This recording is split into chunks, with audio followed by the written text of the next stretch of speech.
오후 예배 자리에 오신 우리 성도님들 환영하고 축복합니다. 우리 같이 말씀 보도록 하겠습니다. 갈라디아서 5장 1절에서 6절 말씀입니다. 갈라디아서 5장 1절에서 6절 말씀입니다. 우리 한 목소리로 같이 한번 봉독해 볼까요? 시작. 그리스도께서 우리를 자유롭게 하려고 자유를 주셨으니 그러므로 굳건하게 서서 다시는 종의 멍에를 매지 말라. 보라, 나 바울은 너희에게 말하노니 너희가 만일 할례를 받으면 그리스도께서 너희에게 아무 유익이 없으리라. 내가 할례를 받는 각 사람에게 다시 증언하노니 그는 율법 전체를 행할 의무를 가진 자라.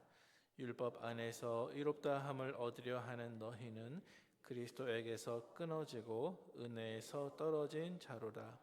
우리가 성령으로 믿음을 따라 의의 소망을 기다리노니 그리스도 예수 안에서는 할례나 무할례나 효력이 없으되 사랑으로 역사하는 믿음뿐이니라. 아멘.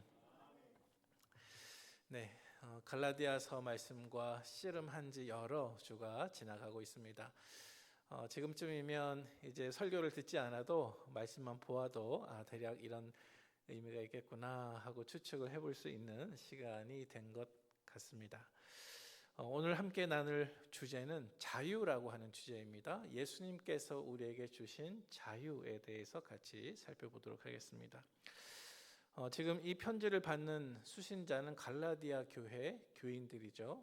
1세기 갈라디아 교회 교인들은 분명히 사도 바울을 통해서 복음을 받았지만 그들이 받은 그 복음의 진리를 굳게 서서 끝까지 지키지는 못했습니다.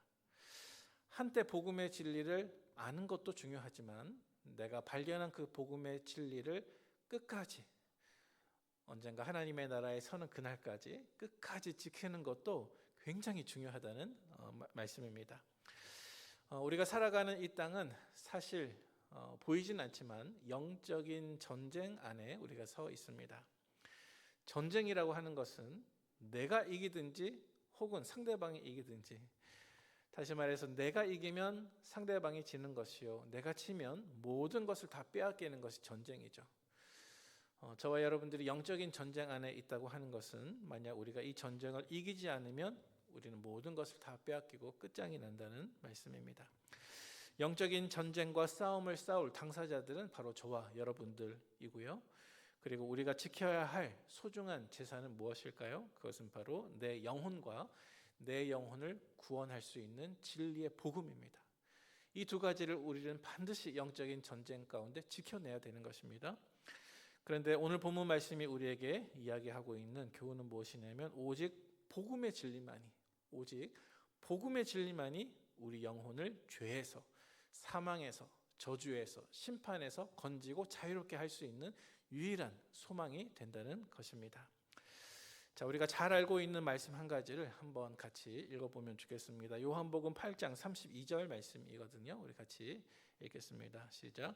진리를 알지니 진리가 너희를 자유롭게 하리라. 아멘. 자, 여기 보면 두 번 반복되는 단어가 있습니다. 어떤 단어입니까? 진리. 진리를 알지니 진리가 너희를 자유롭게 하리라. 이 말씀에 기록되어 있는 진리라고 하는 것은 어떤 진리를 뜻할까요?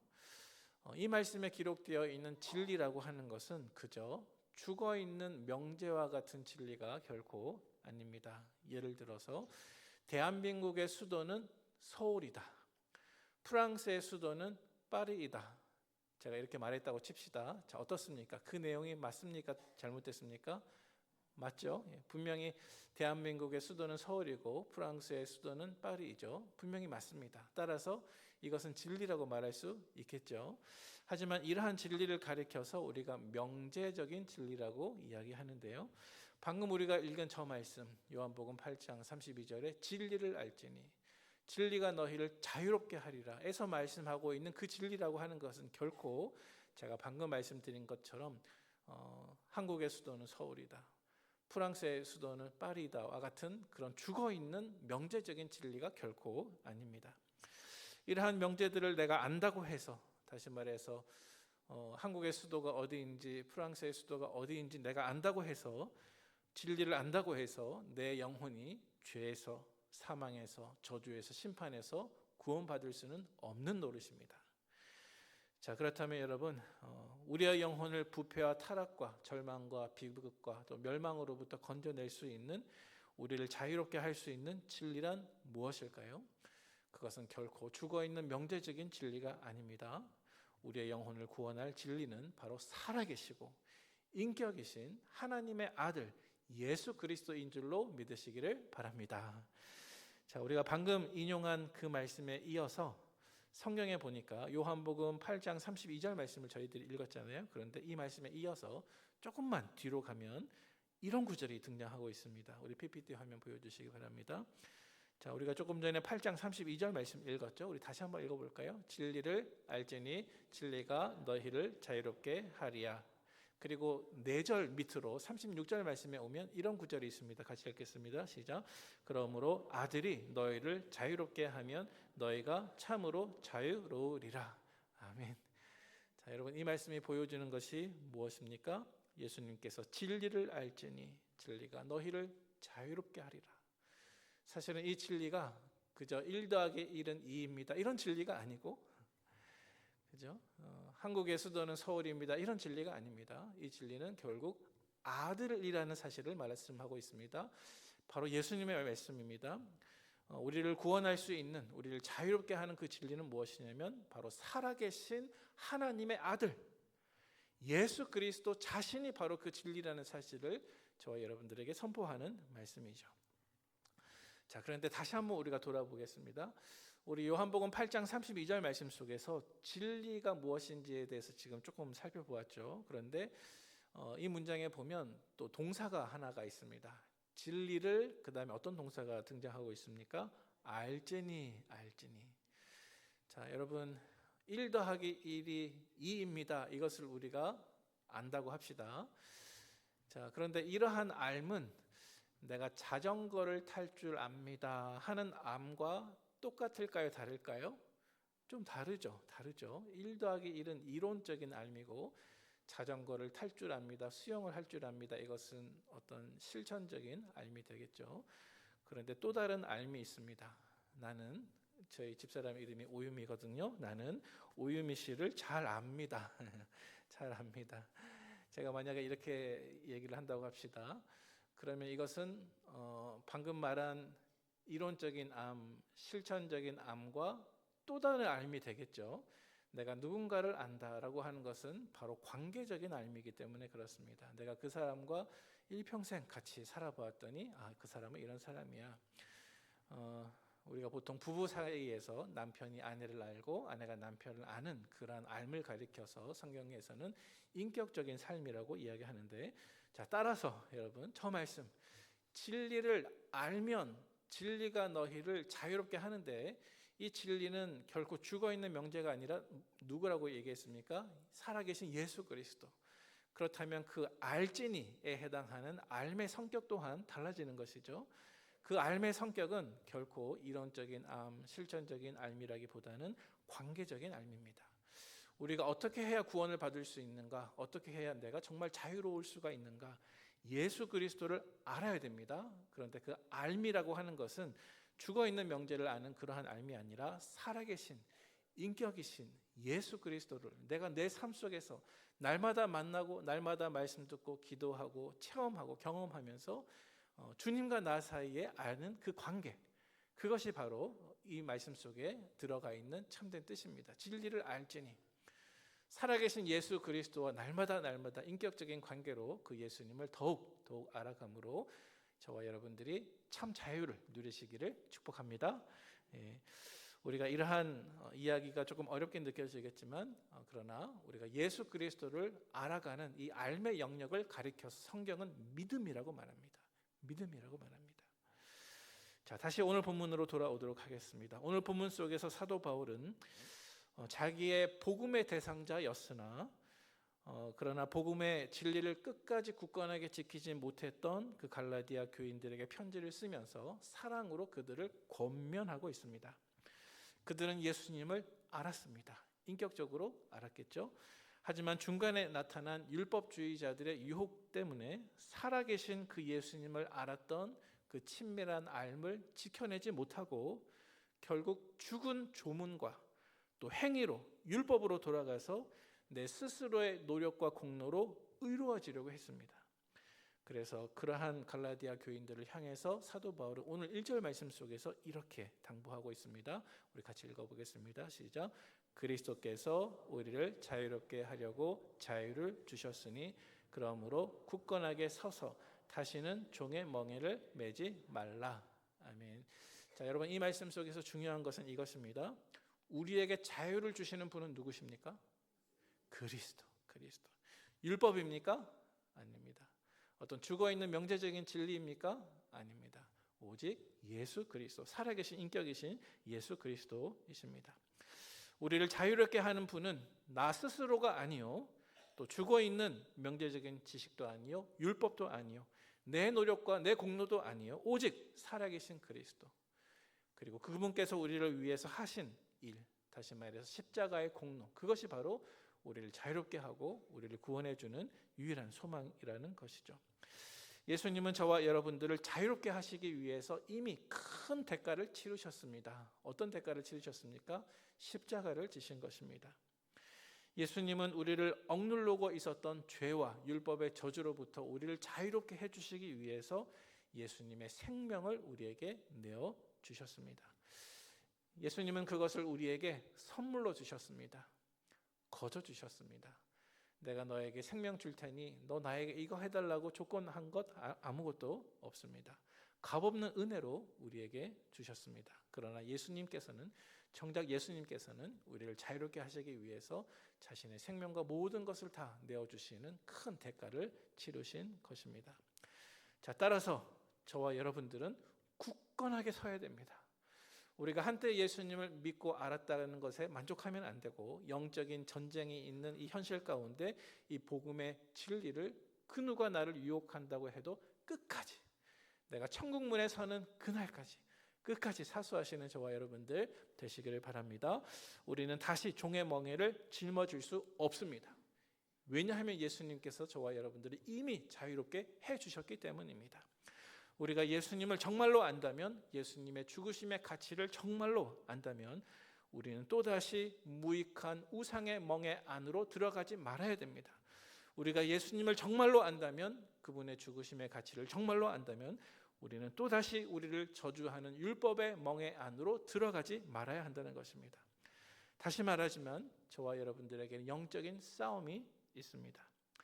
사랑하는 우리 북문의 가족 여러분, 내가 예수님을 믿고 난 이후에 또다시 우상숭배 아래로, 또다시 율법주의적인 신앙 아래로 넘어가지 마시기를 간절히 당부를 드립니다. 예수님께서 우리에게 이렇게 자유를 주신 이유가 바로 우리로 하여금 그러한 종의 자리에 다시금 들어가지 않게 하시기 위함입니다. 특별히 이방인들은 우상을 섬겼고 유대인들은 율법의 종이 되었는데, 예수님은 이 모든 두 가지에서 우리를 풀어주시기를 원하셨습니다. 자, 우리 이어지는 2절 말씀 보도록 하겠습니다. 2절 말씀 같이 읽겠습니다. 시작. 보라, 나 바울은 너희에게 말하노니 너희가 만일 할례를 받으면 그리스도께서 너희에게 아무 유익이 없으리라. 아멘. 자, 여러분, 이제 이 말씀이 어떤 뜻인지 대략 짐작이 되시죠? 사실 이 말씀 속에서 사도 바울은 할례 그 자체를 정죄하는 것이 아닙니다. 할례는 내가 그것을 받아도 그것이 나를 더 의롭게 만들 수 없고, 내가 그것을 받지 않아도 나를 구원해서 멀어지게 할 수 없는 그런 것입니다. 사도 바울은 성경에 보니까 때에 따라서 누군가에게 할례를 권하기도 하고 또 누군가에게는 할례를 권하지 않기도 했습니다. 예를 들어보면 사도 바울은 영적인 제자이며 동력자인 디모데에게는 할례를 받게끔 했습니다. 여러분, 좀 이상하죠? 분명히 할례가 아니라 믿음으로 구원을 받는데 왜 할례를 받게 했을까요? 한번 추측해 보실 수 있겠습니까? 디모데는 아버지는 헬라 사람이고 어머니는 유대인입니다. 그래서 그가 아마 할례를 받지 않았던 것 같습니다. 그런데 사도 바울은 이 디모데와 함께 늘 유대인들의 회당에 들어가서 유대인들에게 복음을 전해야 됐습니다. 그래서 유대인들이 디모데를 보면 할례 받지 않은 이방인이네 이렇게 함으로써 복음 전파에 방해가 될까 봐. 할례를 행해서 받기 위해서가 아니고요. 복음 전파에 방해가 될까 봐 디모데에게 할례를 행하라라고 그렇게 권면을 했습니다.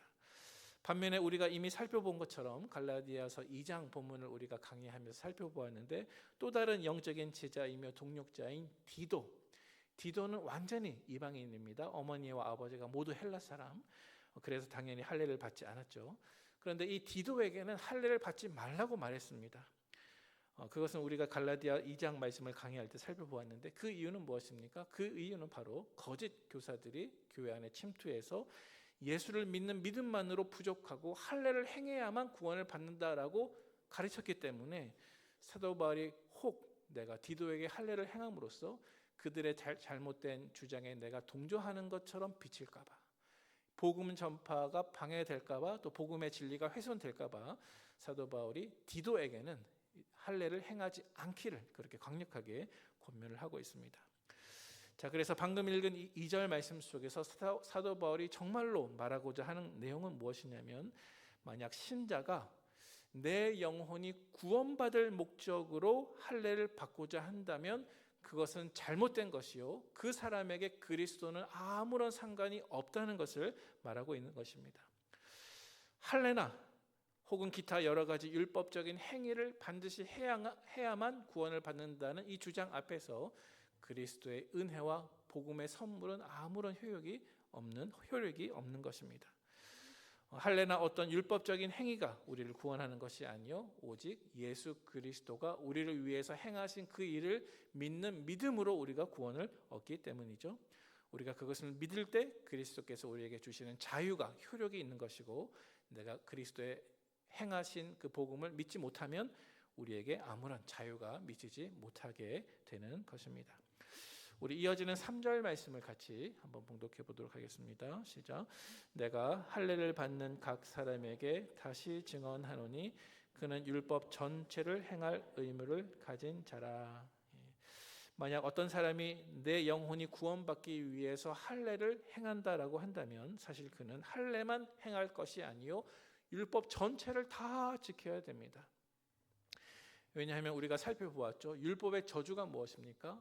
만약 율법이 만 가지라고 하면 만 가지를 다 지키다가 딱 한 가지만 어겨도 마치 모든 것을 어긴 것처럼 저주가 임하는 것이 바로 율법이 가진 성격이라고 말을 했습니다. 우리 관련된 말씀을 같이 확인해 보도록 하죠. 야고보서 2장 10절 말씀입니다. 같이 읽겠습니다. 시작. 누구든지 온 율법을 지키다가 그 하나를 범하면 모두 범한 자가 되나니. 아멘. 자, 따라서 할례나 무엇이나 어떤 율법이나 행위로 구원받고자 하는 사람은 단지 그 할례만 하면 되는 것이 아니라 모든 율법을 하나도 남김없이 다 지켜야 되는데, 사실상 이것은 죄 많은 우리로서, 이미 부패하고 타락한 우리로서는 불가능한 일이 되는 것입니다. 만약 우리가 율법이나 행위로 구원받고자 한다면 그것은 예수님의 은혜를 저버리는 것입니다. 예수님의 은혜를 잃어버리게 되는 것입니다. 예수님께서는 십자가 위에서 우리를 저 율법의 저주에서 풀어주시려고, 자유케 하시려고 고난받으시고 생명까지 주셨는데, 우리가 다시 그 율법 아래로 들어간다고 하는 것은 예수님의 사랑과 은혜를 다 헛되게 저버리는 것입니다. 자, 그 다음 이어지는 4절 말씀을 함께 보도록 하겠습니다. 시작. 율법 안에서 의롭다함을 얻으려 하는 너희는 그리스도에게서 끊어지고 은혜에서 떨어진 자로다. 아멘. 이미 우리가 설명한 것 같습니다. 만약 우리가 우리를 의롭게 하기 위해서 예수님을 의지하지 않고 율법을 의지한다고 한다면 그것은 그리스도에게서 멀어지는 것입니다. 그리스도에게서 떨어지는 것입니다. 제 아무리 도덕적인 사람이라고 할지라도 믿음이 아니라 자기의 선한 행동, 또 착한 일, 의로운 일로 구원을 얻고자 한다면 결국 그 사람은 그리스도에게서 끊어졌고 은혜에게서 떨어진 사람이라고 결론 내릴 수가 있겠죠. 자, 그 다음 이어지는 5절 말씀을 주의 깊게 보시기 바랍니다. 5절 말씀입니다. 시작. 우리가 성령으로 믿음을 따라 의의 소망을 기다리노니. 아멘. 자, 먼저 우리라고 했는데 여기서 말하는 우리가 누구를 가리킬까요? 한번 잘 생각해 보세요. 여기서 우리가 누구를 가리킬까요? 이 편지를 쓰는 사람이 누구입니까? 사도 바울. 받는 사람은 누구입니까? 갈라디아 교인들이죠. 자, 따라서 이 우리는 누구를 뜻하는 것이죠? 사도 바울과 갈라디아 교회 교인들을 뜻하는 것입니다. 자, 방금 전까지 사도 바울은 갈라디아 교회 교인들이 복음에 대한 믿음을 저버리고 율법으로 돌아가려고 했던 것을 책망했죠. 자, 그런데 이 5절 말씀 속에서 사도 바울은 그 갈라디아 교회 교인들을 자기와 함께 우리라고 하면서 우리는 성령으로 믿음을 따라 의의 소망을 기다리노니 이렇게 지금 말을 하고 있다는 말이죠. 자, 따라서 여러분 이 5절 말씀을 통해서 사도 바울이 갈라디아 교회 교인들을 어떻게 생각하는 것 같습니까? 여러분 지금까지 갈라디아 교회 교인들을 사도 바울이 호되게 책망했기 때문에 그들이 구원받지 못하게 됐을까요? 사도 바울이 그렇게 정죄했을까요? 아닙니다. 여전히 사도 바울은 비록 책망을 해야 되는 상황이지만 내 복음의 대상자였던 그들을 세워주고 너희도 나와 똑같은 믿음을 가진 구원받을 사람들이지 않느냐라고 격려하는 말을 가지고 지금 이 5절 말씀을 기록하고 있습니다. 비록 그들이 예전에 한때 가졌던 올바른 믿음에서 잠시 떠나 지금 넘어진 상태이지만 사도 바울은 그들을 향한 희망의 끈을 놓지 않고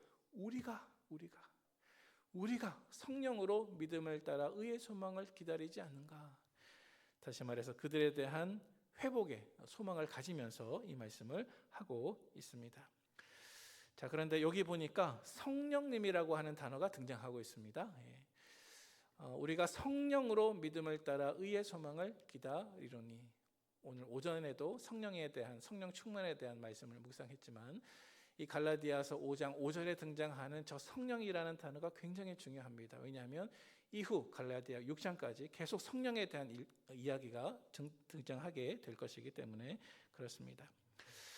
저와 여러분 우리 그리스도인들은 내 자신의 의지나 율법으로가 아니라 오직 성령으로 그리스도를 믿을 수 있고 오직 성령으로 믿음을 가질 수 있으며 오직 성령을 따라 믿음을 가지고 그것을 통해서 의의 소망을 기다릴 수가 있습니다. 여기서 말하고 있는 의의 소망이라고 하는 것은 하나님께서 약속하신 장차 이루어질 구원의 소망을 가리키는 것입니다. 자, 이제 마지막으로 6절 말씀을 봉독하고 말씀을 정리합니다. 6절 말씀입니다. 시작. 그리스도 예수 안에서는 할례나 무할례나 효력이 없으되 사랑으로서 역사하는 믿음뿐이니라. 아멘. 자, 이 말씀 지금까지 우리가 논의한 대로 할례는 받아도 되고 안 받아도 되고 할례가 우리를 구원할 수 있는 효력이 아무것도 없는 것입니다. 우리를 구원하고 우리를 자유롭게 하는 것은 오직 그리스도 예수 안에 있는 믿음뿐입니다. 자, 그런데 이 말 중간에 보면 사랑으로서 역사하는 믿음이라고 하는 구절이 있습니다. 여기서 사랑이라고 하는 구절만 설명하고 말씀을 정리하도록 하겠습니다. 한 가지 우리가 기억해야 할 사실이 있는데요. 그것은 무엇이냐면 성경에 보면 율법주의자들 혹은 할례주의자들 또는 유대주의자들이 항상 강조하는 두 가지 단어가 있는데요. 그 두 가지 단어는 하나는 육체이고 하나는 행위입니다. 육체와 행위 이 두 단어가 율법주의자들이 늘 강조하는 단어입니다. 하지만 성경에 보면 사도 바울이 늘 강조하는 단어가 있습니다. 그것은 바로 성령과 믿음이라는 단어입니다. 성령과 믿음. 자, 여러분 율법주의자들은 어떤 단어를 강조한다고요? 육체와 행위. 사도 바울은 어떤 단어를 강조한다고요? 성령과 믿음. 자, 여러분 왜 이렇게 다를까요? 율법주의자들이 육체와 행위를 늘 강조하는 이유는 바로 그들이 인간 스스로 내 힘과 내 행위로 구원을 만들고자 하기 때문입니다. 반면에 성경이 혹은 사도 바울이 성령과 믿음을 강조하는 이유는 구원의 주도권이 나에게 있는 것이 아니라 100% 하나님의 은혜에 있기 때문에 그렇습니다. 100% 하나님의 은혜에 있기 때문에 성령과 믿음이 강조가 되는 것입니다. 여러분 이 세상 모든 종교들 가운데 기독교를 제외한 모든 종교들은 예외 없이 행위 구원을 추구합니다. 그러한 종교들 안에서 신자들은 처벌을 피하거나 보상을 얻기 위해서 억지로 그리고 의무감으로 규율이나 율법을 따르는 그러한 모습을 보여줍니다. 유대교도 마찬가지이죠. 예수님의 복음을 아직 듣지 못한 유대교에도 모든 것은 의무감으로 작동할 뿐입니다. 자, 그런데 한번 생각해 보시기 바랍니다. 어떤 종교의 율법이나 규율이 있는데 그 가운데 사람들이 그것을 믿으면서 모든 것을 의무감으로만 한다고 한번 생각을 해보세요. 유대교라든지 불교라든지 이슬람이라든지 모든 것을 한번 생각해 보시기 바랍니다. 만약 내가 믿는 어떤 종교 안에 지켜야 할 계율들이 있는데 율법들이 있는데 그것을 지킬 때 항상 매번 내 의무감으로 억지로 지킨다고 한다면 여러분 그러한 종교에 자유가 있을까요? 없을까요? 자유가 없습니다. 자유가 없죠. 모든 것은 의무이고 억지로 하는 것입니다. 단지 벌을 피하기 위해서 혹은 보상을 얻기 위해서 의무감으로 하는 것입니다. 그러나 여러분 기독교가 가진 복음은 그렇지 않습니다. 기독교가 가진 복음 안에는 항상 성령과 믿음이 강조가 됩니다. 그래서 기독교를 믿는 우리 신자들은 구원을 내 스스로 만들어내는 것이 아니라 내가 내 구원의 창시자가 되는 것이 아니라 우리는 구원의 수혜자가 됩니다. 모든 것은 하나님의 은혜입니다. 모든 것은 값없는 하나님의 선물입니다. 그러므로 이러한 체계 아래에 의무가 아니라 사랑이 작동합니다. 사랑이 들어갈 수 있습니다. 하나님께서 우리를 사랑하시기 때문에 나도 주님을 사랑하는 그 사랑이 들어갈 수가 있는 것입니다. 여러분 성령님이나 믿음이나 사랑이나 사실 우리의 눈에 보이지는 않습니다. 그러나 성령님은 우리 속에서 믿음을 일으키시고 믿음으로 우리가 예수님과 연합되게 되면 우리는 예수님을 사랑하는 사람이 될 수가 있습니다. 이제 말씀을 정리하도록 하겠습니다. 사랑하는 우리 성도 여러분, 참된 자유가 어디 있을까요? 참된 자유가 어디에 있을까요? 참된 자유는 오직 그리스도 안에, 오직 그분의 사랑 안에 있음을 믿으시기를 바랍니다. 우리를 자유케 하시는 분은 예수 그리스도이십니다. 우리가 그분을 알면 알수록 우리는 더 자유함을 누리게 될 것입니다. 우리를 자유케 하시는 예수 그리스도를 더욱 깊이 알아가시고 주님께서 우리에게 주신 소중한 자유를 끝까지 지켜나가는 우리 성도님들 되시기를 주님의 이름으로 축원을 드립니다. 함께 기도하겠습니다.